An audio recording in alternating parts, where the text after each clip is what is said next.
In 1986, the Chernobyl disaster occurred. A nuclear meltdown occurred. It spewed nuclear radiation around the whole area, and this is what people are afraid of. Now, Japan's crisis is a little different from Chernobyl.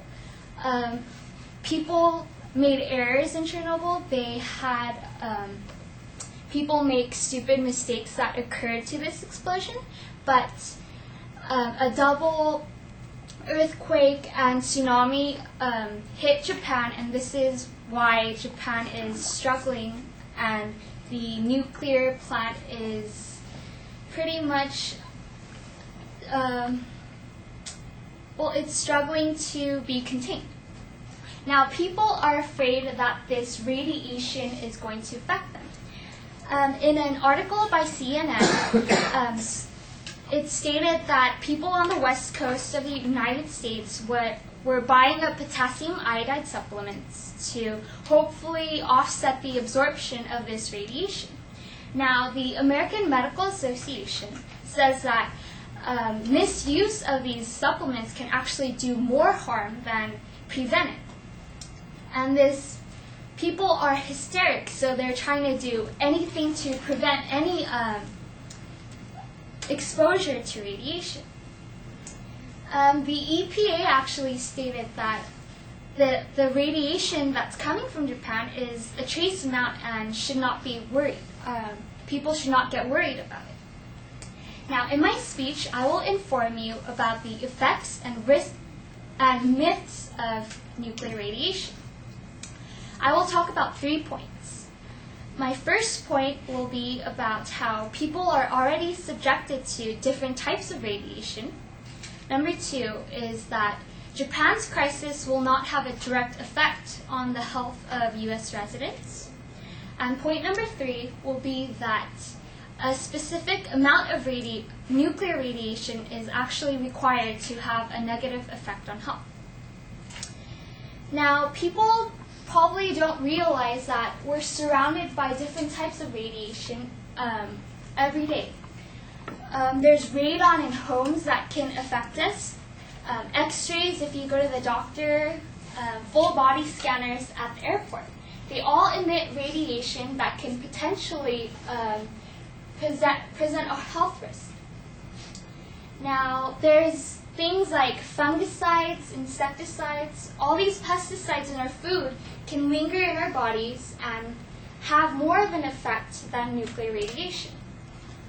The U.S. Nuclear Regulatory Commission states that half of our annual radiation comes from natural sources. So if you live in a place where elevation is high, you can have cosmic radiation from space. You can have radiation from your technological gadgets, like TV screens and cell phones. Even foods such as bananas and Brazil nuts actually contain natural radiation that you can consume.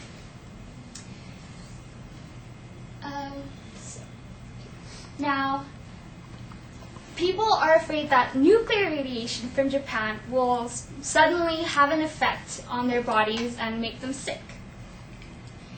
Now, this is pretty much an over-exaggerated health risk. In the LA Times, they printed an article that cited an associate professor of radiology saying that radiation from Japan will be diluted by the Pacific Ocean. Now, this occurs because of ocean currents. So, whatever amount of radiation that is dispersed in the ocean near Japan from air or the direct sources will be spread out by these ocean currents and diluted.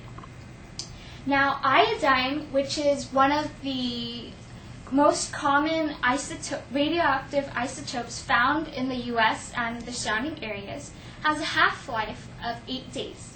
Half-life meaning that it takes, a half-life means that it's the amount of time it takes for half of the amount of the isotope to decay into a non-radioactive element.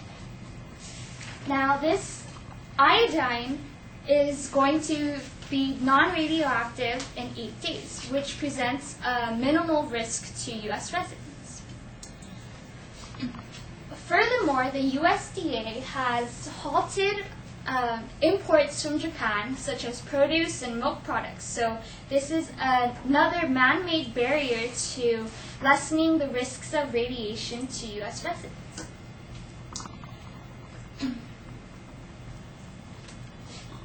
Now, a specific amount of radiation is actually required to have an effect on people.